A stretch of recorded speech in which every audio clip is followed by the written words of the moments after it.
welcome. Pascale, absolutely delighted that you could speak. Pascale Aubus is the Executive Director, Priorities and Planning for the Treasury Board of Canada's Secretariat. And she's basically taking care of strategic policy at the Treasury Board of Canada's Secretariat level. She oversees 4 areas.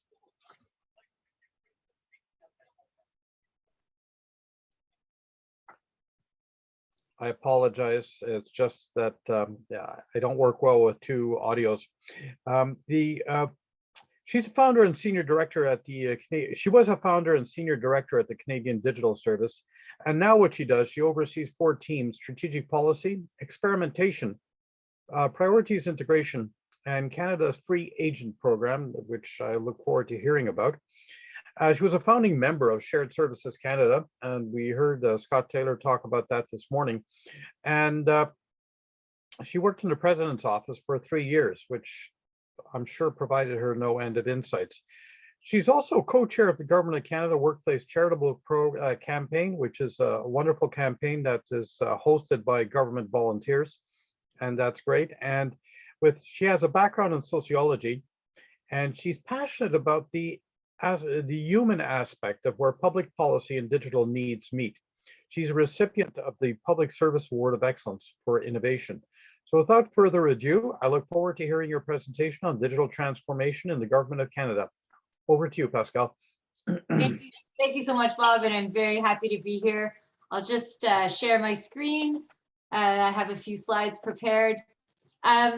Just to make a few adjustments to my introduction, I apologize. I think we may have sent you a bio that's a bit outdated. I did serve as co-chair of the Workplace Charitable Campaign, but that was a couple of years ago now, so I apologize for that. And I have since moved from Priorities and Planning, so just recently, and I'm now working in the office of the Government of Canada Chief Information Officer. So that's why I'm here talking about digital transformation. I was in strategic policy up to a few weeks ago, but I'm really appreciating the bird's eye view of digital government for the Government of Canada. So as Bob mentioned, good afternoon, everyone. My name is Pascale Elvis, and I'm an Executive Director in the Office of the Chief Information Officer of Canada. We are the federal department that supports Canada's digital government agenda, amongst other things like expenditure management, controllership, and the Chief Human Resources Officer supporting government as Canada's largest employer. As Bob mentioned, I've been working in digital in the Government of Canada for about 10 years now. I came about it haphazardly. As he said, my background is in sociology. So I'm really interested in the human aspect of how the government serves its people. I got to join Shared Services Canada on the ground floor of the new organization. I was employee number 7. And I worked in the president's office for 3 years, working on a lot of the cabinet documents, securing the organization's mission, mandate, and outlining the transformation plan for the Government of Canada's IT infrastructure services. So this is really the infrastructure that supports government departments. And I was also a founder and senior director at the Canadian Digital Service. So you may be aware that many organizations around the world have been creating these sort of digital delivery SWAT teams. President Obama had 18F. There's the Government Digital Service in the UK, and here in Ontario, we have the Ontario Digital Service. The Government of Canada recognizing that almost all of our priorities now have a digital delivery component, wanted to create that capacity here in Canada, really building on the shoulders of giants. I'm also a member of Public Digital. I do freelance consulting work with the government of the or not the government of the UK, but with the firm that is based in the UK. And in that capacity, we've been working a lot, again, on the people aspect of digital transformation and looking at supporting developing nations in their digital journeys. So I've had the opportunity to work with the government of Madagascar, the government of Tunisia, for example, in how to sort of structure those initial digital delivery teams. At the start of the pandemic, I also had the opportunity to work on Canada's COVID Taskforce on digital service delivery. And so there we built a new digital service in just a few weeks that I'll talk about in a few moments, which really gave me that firsthand experience on the front line delivering digital services to the public. So whenever I'm asked to talk about digital, I always remind people that I am not a technical expert. I'm not a coder, I'm not a data scientist, but instead I'm really interested in how digital serves people and how the services that we provide help people and have an impact on their lives. And I think my international experience has really shed light on how Canada is seen as a world leader in terms of being inclusive and accessible. And we have unique challenges with our geographical footprint and the diversity of the people that we serve. So just to quote one of my colleagues at Public Digital, Tom Loosfor, he defines digital as applying the culture, process, business models, and technologies of the internet era to respond to people's raised expectations. So as I've said, it's not just about technology, it's not about shiny objects and plugging in new things, it's about people and their experience interacting with government. So my job these days is working on digital strategy in the transformation group in the Office of the CIO of Canada. And so I'm super excited to talk to you today about some of the things that we're working on, where we're heading, and to draw on some of my experience to offer some lessons learned from my perspective. The Government of Canada is really committed to harnessing the powers of digital government and digital transformation to better serve the people of Canada, businesses, and also our employees. As I mentioned, we are the largest employer in Canada. We have over 300,000 employees in 3,000 work sites across the country, more now that people are working in a distributed environment. And so it's very important that we have a North Star driving our digital agenda, and that we try our best to use all the tools available to improve our services to the public. So better services means services that are accessible, simple, trusted, and easy to use. So I like to tell my team that we need to do the hard work to make things simple. So raised expectations and service go hand in hand. Service is the foundation of public service, and digital is increasingly becoming the main client interaction point. It's now the face of government, and it directly relates to whether the people of Canada trust their government, and it underpins our relationship with citizens. Canada is one of the most connected countries in the world. Over 94% of Canadians have access to the internet at home. People are used to working, shopping, learning, banking online, and they want to interact in their government the same way. So in recent years, global thought leaders have really recognized how important it is to put user needs at the heart of our work. So in order to be able to do that, we have to first understand how citizens interact with their government, their expectations, their experiences, and the problems that they face. So in that vein, we've been thinking about digital along various streams. And so these are sort of the pathways that we're laying out in the sand to try to align the people, the processes, the business, the technology to drive change in a meaningful way. So the first area that we're focused on is really around addressing technical debt. So I saw this firsthand working at Shared Services Canada. I mean, there are just, the breadth and depth of the services and infrastructure that we have in the government of Canada.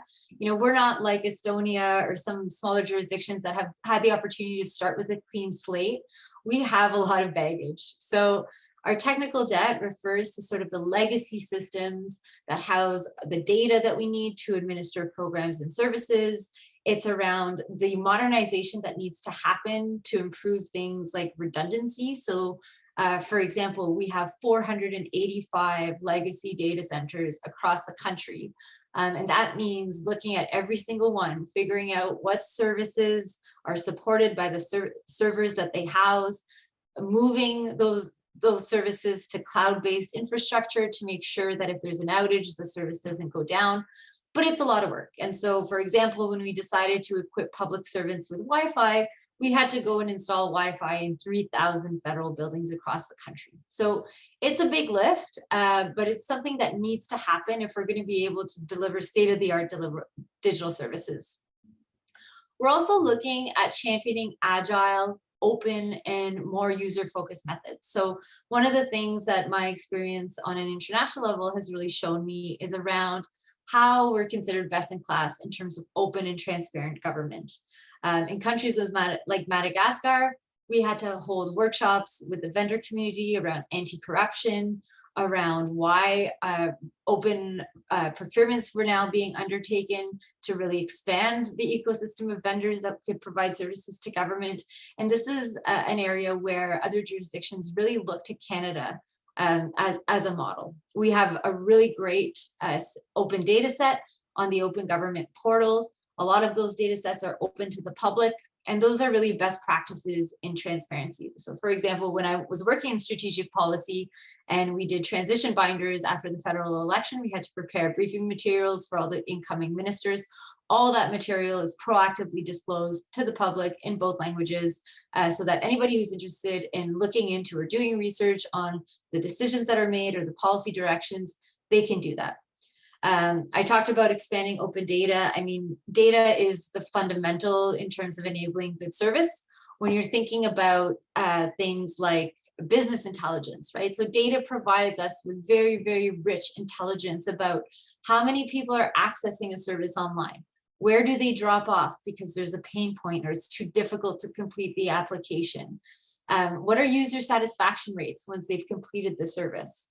And also data enables service innovation. So departments like Employment and Social Development Canada that administer $100 billion of social benefits a year for very vulnerable people have been experimenting with things like auto enrollment. So when you have really good data about when people are turning 65, for example, you can automatically enroll them for the benefits to which they're entitled, so they don't have to apply. And so this is what I like to call invisible government. Government so good that you don't even know it's there. Right. And so that for me has always been kind of a guiding principle in terms of what we should be aspiring to. And then last but not least, the service experience for Canadians. As I said, digital is the face of government. It's the foundation of trust. It's meeting people's rising expectations. And it's about really understanding that user experience from end to end. You can't just put a 30-page employment insurance application online as a PDF, ask people to print it and call it a digital service and walk away and say the work is done. You really need to look at how people read the application form. Is it written in legal jargon? Is it simple to understand? How long does it take to complete the application process? Where do people have the biggest pain points? And then that's really about, digital government at its finest. These are not small challenges, as you can imagine. I was talking to a friend yesterday from the private sector. He works in the banking industry, and he was saying, oh, well, why don't you just do multi-factor authentication, for example? So when you log into Google and you have to click on your phone to say, I accept, and it's really me, please let me know my MacBook. There are a number of innovations that the private sector can use. But in government, we have higher expectations, right? Our services have to be accessible. They have to be available in both official languages. They have to be available to people who might not have a mobile device, might not have bandwidth or access to the internet. And so I think that higher standard of inclusion is something that drives us to really, really, really push as hard as we can for being best in class. And making sure that no one's left behind. So yes, these are big challenges. Yes, there's a lot of legacy tech.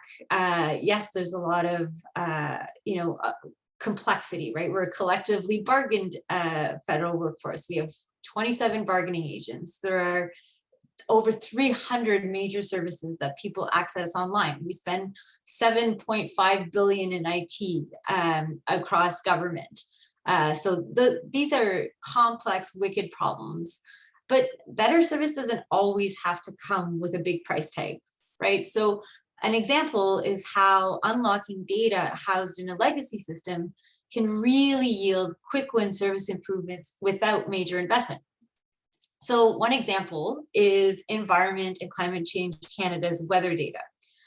It's an open data set that powers thousands of weather apps across the country. So we have an ecosystem of vendors that use that data to provide all of your favorite apps. CRA offers NetFile, a program that allows tax software providers to deliver easy to use services to taxpayers and to file your taxes online super fast and very quickly. CRA still remains largely COBOL based, a very legacy system used in legacy applications, but the client experience has been fundamentally transformed. The past 2 years of COVID have also shown us that we can move really quickly to develop and deploy digital services and infrastructure. So here at the Treasury Board Secretariat, we are responsible for oversight. We have the main interaction point with the Office of the Auditor General. We manage expenditures. We are accountable to Parliament. But during the pandemic, we focused much more on the risk of not delivering outcomes to people. With the Canada Emergency Response Benefit, we really wanted to get money in the hands of people as quickly as possible. So we focused on the risk of inaction versus the risk of non-compliance. We also increased contracting limits for departments to buy things like personal protective equipment or vaccines. So these were measures that were taken to really try to deploy services at scale and quickly to provide that essential support to the people that we serve. So digital transformation happened because it has to. It's complex, but we can do hard things. And a lot of jurisdictions have also done great things that we can learn from and that can help us leapfrog. So instead of looking at this enormous set of complex challenges and looking for moonshots to fix things, we've been trying agile and iterative approaches that can help us get to where we need to be. So in order to bring that to life for you, I thought I would just talk through a couple examples drawing from my own experience. And then I'd be really happy to engage in question and answers at the end so that we can really talk through any questions that you might have. So on technical debt, the Government of Canada has some pretty outdated IT infrastructure. Some of the tech that runs the systems that people in Canada rely on is older than me, and we need to update it in a meaningful way. When I worked at Employment and Social Development Canada, our mainframe was run by a handful of people, and it was over 50 years old and held together with duct tape. So we have to update the infrastructure so that it allows us to keep delivering services to Canadians that are reliable and seamlessly transfer us the service delivery aspect to new modern technology. So one example of that is the global case management system that supports Immigration, Refugees and Citizenship Canada. That system is still housed in a legacy data center. And last year we had over 700 unplanned outages. So moving that system to cloud where there's 99.9% availability, like any other app that you use, like Facebook or Google, is where we need to be. But of course, we need to do that very carefully because we have enhanced standards when it comes to things like cybersecurity and privacy. So last year, I think I mentioned this, the Government of Canada's annual IT spend was more than $7.5 billion. And that number doesn't account for departmental transformation projects, like the massive projects being undertaken to modernize systems that support things like immigration, employment insurance, CPP or old age security. And most of that spending is invisible to people. So it's back-end infrastructure like networks or cybersecurity. We have seen a lot of progress, but we still have a long way to go. And in a moment, I'll share a couple of those examples. The other thing that's different with the Government of Canada is that we're accountable to taxpayers. It's taxpayer dollars. We're not dealing with profits. So we have to get it right and we have to be accountable and open and transparent. So I think in order to learn, we need to talk about our mistakes. So I'm going to give the example that many of you may already have heard about. I'm sure you have. It's Phoenix. And while I don't like to use the F word, I think we need to surface it in this context. So in 2009, the government of Canada set out to modernize the system that the government used for over 40 years to pay its 300,000 employees in 101 departments and agencies. And the objective of the project was to dramatically reduce the cost of payroll and processing. But an audit of the creation and deployment of the Phoenix pay system found a number of issues. So one, the Phoenix pay system is much less efficient and cost a whole lot more than the original system. The project itself was described as an incomprehensible failure and an international shame. And it continues to impact hundreds of thousands of public servants and their families. Just to give a quick oversight of the project. So the project was a sole source contract with IBM for about $6 million. And Phoenix was supposed to save $70 million annually on an ongoing basis by cutting 650 public service jobs. IBM was eventually paid close to $200 million more than it expected just to keep the broken system running. So in total, it is estimated that the unforeseen costs of operating and stabilizing Phoenix will have reached $7 billion over 7 years. So that's quite a ways from the original $6 million price tag. So truly more than 3/4 of the federal public service has been affected by payroll issues, and many of these issues aren't fixed. I myself have been personally impacted along with many of my friends and colleagues. It got so bad that we had a public servant that even committed suicide because they were no longer able to pay their mortgage and get through monthly expenses.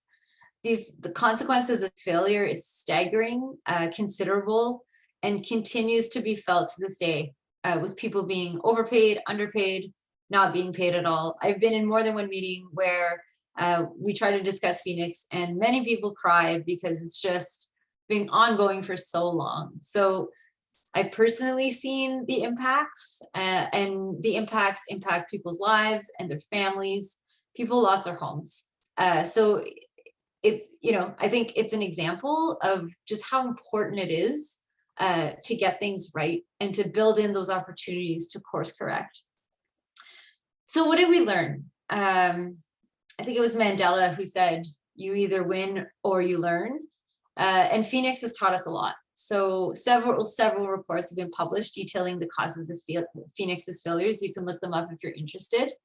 One of them points to the fact that we tried to use a COTS product. So this is a common off-the-shelf solution, which in this case was PeopleSoft, but which required a lot of customization. So best practices in terms of the use of common off-the-shelf products is that if you're going to use it, you should transform your business processes, not the system. So CSEC did this with the implementation of Workday. So when Workday came in, they needed a customized solution to allow for various exceptions that the department had made around its org structures. In government, we have this practice of creating org structures with boxes, and everybody has a box, but then sometimes we don't have enough, so we put 2 people in the same box. And so Workday did not have a way to do this because it's not a common practice in the private sector. So instead of customizing Workday, CSEC actually fixed their org structure, they cleaned up the boxes, and they bought the solution off the shelf.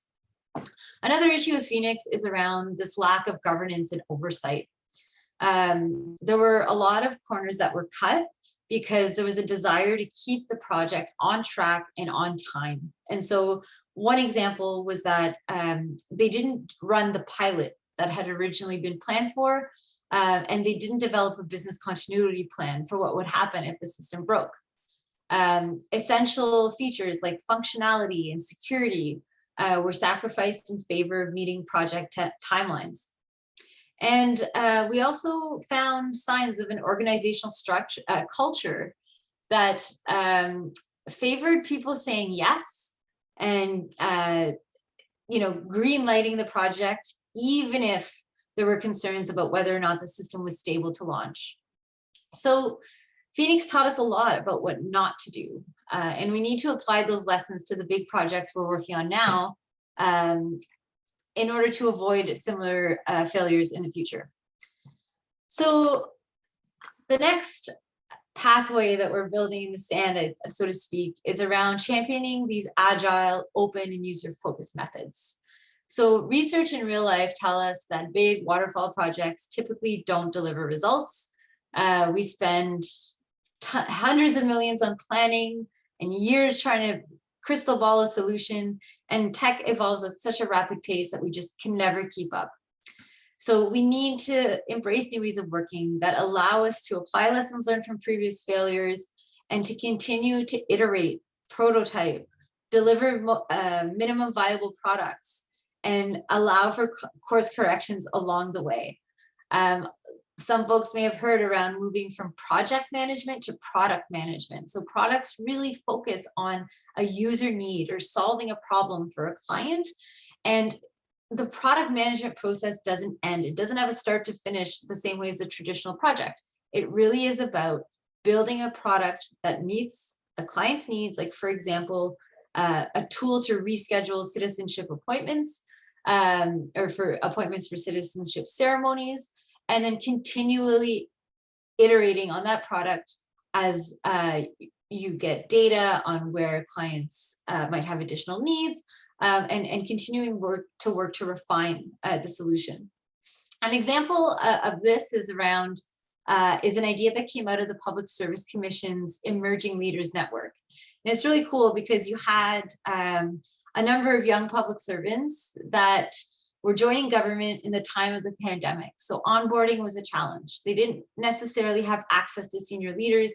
They couldn't just turn to their colleague in the next cubicle and ask them questions about, how to get a bike locker, or, where the showers are, or where's the best place to go for coffee, and how do you navigate submitting a request to translation. So the Emerging Leaders Network leveraged artificial intelligence to understand employee requests and needs. And they provided a centralized knowledge base for questions that new employees had when they joined the public service. They then worked with their IT shop to build what they call a digital onboarding buddy. So it's essentially a chatbot that provides questions that are commonly asked in the onboarding process. So this tool was really focused around a user need. It's continually improved as new questions are added, and it's super helpful in a context where many people are still working from home. The Government of Canada's digital standards. So this is something that we're responsible for in the Office of the CIO of Canada. And they've recently been enshrined in policy. So we now have the ability to drive this change from the center of government. So the idea here is to provide a playbook for the various characteristics and approaches that we want departments to adopt in their digital delivery practices. So you have them here in front of you. It's around designing with users, iterating, building in accessibility, working in the open, empowering staff to deliver better services, collaborating, being good data stewards, using open standards and solutions, delivering ethical services, and addressing privacy and security. And I think I've talked about most of these earlier on. So one service that I led personally and that I'd like to provide as an example is my work with Health Canada. So this service is called Get Updates on COVID-19. You can look it up if you're interested. It's still live to this day. So at the early stages of the pandemic, I deployed over to Health Canada to work on digital delivery. And I pitched this idea on my first day on the job of using notifications to help improve the client experience. So in the UK, they're very advanced with regard to government as a platform. So government as a platform are these common components that are available to departments to help build digital services. So examples can include things like forms, notifications, or things like digital ID, data architecture, or payments, for example. So at Health Canada, when I joined back in the start of the pandemic, so this is March 2020, the COVID-19 pages on Canada.ca were receiving 13 million hits a day. 90% of those visits came from Google. So we knew that people were looking for reliable information on the pandemic. Remember how crazy those times were and how scary it was when we didn't know what was happening or where we were going to be in a few days? In the UK, a similar service had grown by more than 90,000 subscribers in the first couple of weeks of the pandemic.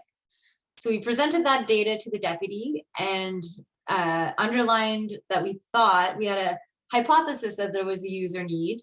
And we came up with a proposal to build on the UK experience and create a new service that would provide subscribers with trusted and authoritative information to help them better manage their health, well-being, and help fight against disinformation.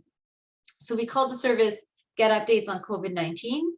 And we used a verb to describe the service, which is in line with global best practices. Good services are verbs, bad services are nouns. It's something that helps them do something, accomplish a task. So filing your taxes, applying for a benefit, becoming a citizen. It's a task that needs to be completed. So since its launch, Get Updates on COVID-19 has sent more than 10 million messages to 60,000 subscribers in Canada. And the service was a core tenet of the Government of Canada's COVID response. So what do? We used an existing toolkit and were able to launch the service in just 2 weeks. So the Canadian Digital Service gave us the Notify notification platform, adapted from gov.uk Notify, which had made its code available in open source. Service Canada provided the Canada.ca platform where we could publish the homepage, so manage the subscriber list and allow people to sign up for the service. We launched the service really slowly. So on one of the hidden, least visited pages on Canada.ca, I think it was on the contact us page at first. And we tested the service for 2 weeks. So we had proof that we had demand, that people were signing up, that it wasn't broken, that it actually worked. We started testing with first a group of 200 public servants, and then with our initial subscribers. And once we were confident that the thing worked, we migrated the link to the main page of the Canada.ca COVID page. It was tested for 4 weeks before it was actually announced by the Ministers of Health and Digital Government. So this is really different for us in the Government of Canada, where usually we have an announceable and then we produce the thing. This was the reverse. We waited till the thing had been stress tested before we announced it.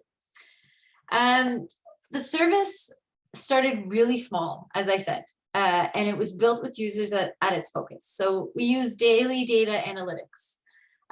We looked at what people were looking for on the Google pages, on Canada.ca, and we also looked at data from the 1833 call center. We wanted to hear about what people were worried about, and we made sure that the messages were tailored to that data. So the content reflected user needs. Traditional government email campaigns see click-through rates, so this is people who actually click on the link, around 3%. And our click-through rates were averaging over 30%. Or sorry, we saw rates as high as 30%, but we were averaging around 11%. But that data helped us understand that we were hitting the mark to some extent on what topics people wanted to read about. We also thought about accessibility and inclusion. So we designed content that was simple, clear, and at a secondary school reading level so that the messages would be easy to understand.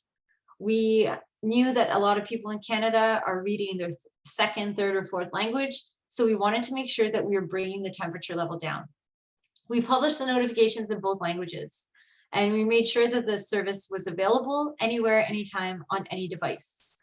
We met legal, security, and privacy requirements because we had a multidisciplinary project team that had up to 40 people from across government that were experts at the table building with us and solving problems in a quick and agile way.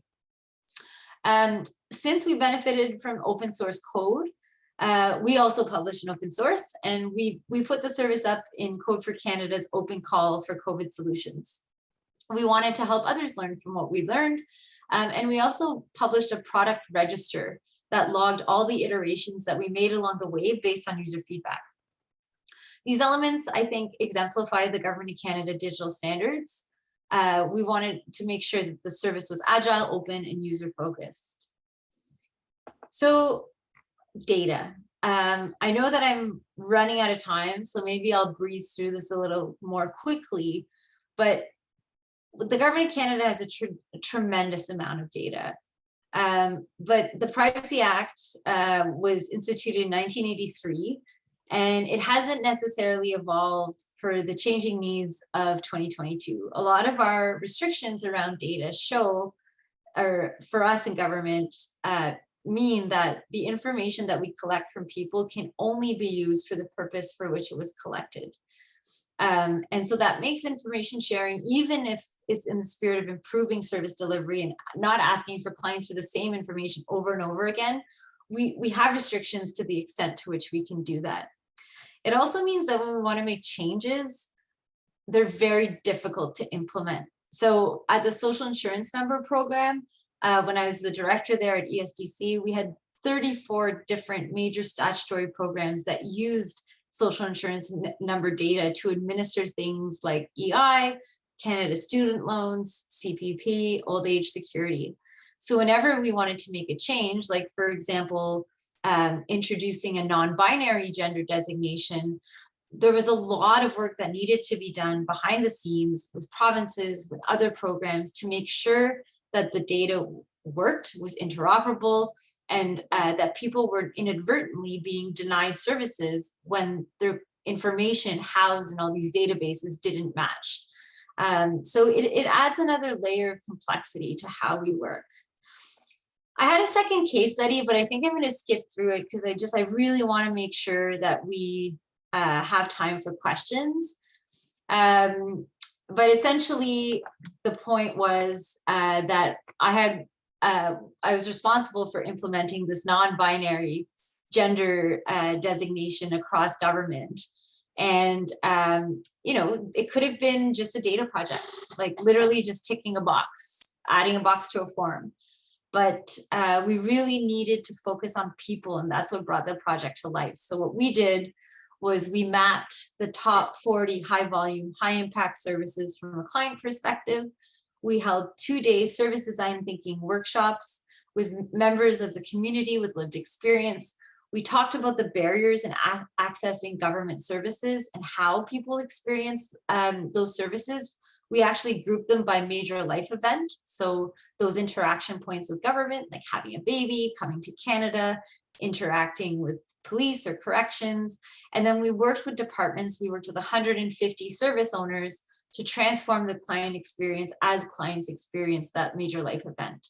So again, we looked at making the data real for people, and then the people became the data.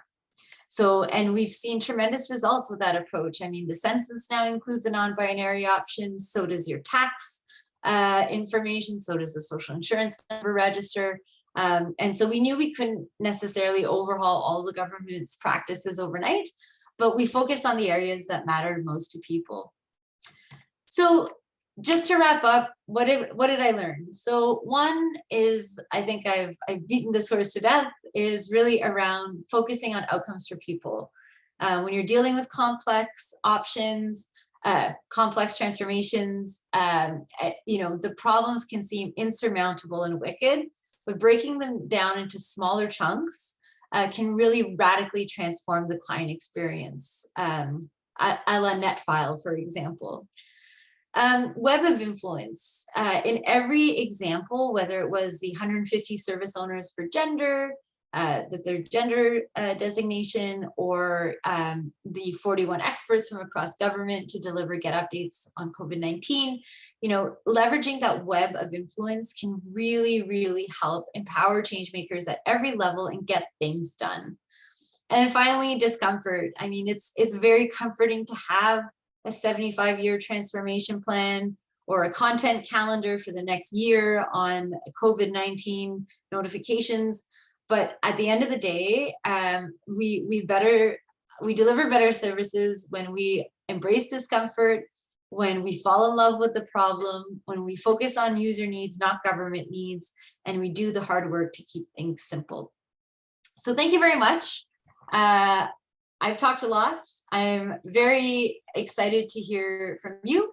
And thank you so much for having me. Okay, great. Well, thank you ever so much for presenting, Pascale. We have one question right now, and I'm afraid that's all we have time for at this point in time. We have a big issue with COTS products, tools, and its limitations to metadata management. Is this being addressed or looked at the enterprise level to ensure that COTS tools are configured or at least configurable to allow for system integration, interoperability? I mean, this is a much broader philosophical discussion. I think I talked about the Workday example and whether we want to be customizing. I know that a lot of work has been done in recent years in the Office of the CIO of Canada to create those enterprise standards. So for example, we now have a new committee called GCEARB, and that's the Government of Canada Enterprise Architecture Review Board. And the objective of that committee is to look at enterprise needs and trying to create standards so that those systems are interoperable and talk to each other. I think we also need to really think long and hard around whether or not we want to be customizing. So should we be customizing the solution or radically transforming our business processes underneath, right? And so I think in certain cases, it's a little bit of both. I like to give the example, and this is not specific to COTS, but it's around the need to look at your business processes. And I like to give the example of immigration, right? We 600 or 700 hours of unplanned outages last year. We're transforming the legacy system, the global case management system. But we also know that almost 90% of the Government of Canada's access to information requests are citizenship applicants asking about the status of their own file. And so that points to a user need, right? And so if we transform the business processes underneath to actually track where the file is traveling in the application process and use the platform element like GC Notify, for example, to proactively notify clients about where they are in the application process, we can transform the user experience. And so COTS is definitely not my area of expertise. I know simply, the ongoing debate around standardizing, customizing, and then what the impacts are at the enterprise level. And I would guess that there's probably a sweet spot for both in terms of meeting the user need, but also avoiding or being able to yield economies of scale and not incurring all these additional costs through all these customized instances. Okay, well, thank you very much, Pascale. And for listeners, Jita Nurlalia just gave a presentation on the Enterprise Architecture Review Board. Okay, it was a concurrent session. You might want to take a look, listen to that. But Pascale, we're lucky to have individuals with your skill set right now working on digital transformation. It's much more than just a technology issue. And I think the rule of thumb for modifying COTS products, if I can just answer that, is normally if you mess around with more than 20% of the COTS product, normally you're going down. Okay, so it's sort of a heuristic that's used. Anyways, well, thank you very much for your presentation. And now we'll be getting on to the next one. The next presentation, incidentally, is going to be the creation of a strong Chief Data Officer organization. That's going to be led by Stephen Burt, the new Chief Data Officer for the Government of Canada, along with Robert Trottier, Jennifer Schofield, and Benoit Dehaye. So I would basically recommend that we're going to cut the streaming for this one and then basically tune into the next episode. Thank you very much, Pascale. It was great. Super. Merci. Thank you. Bonne journée. Okay.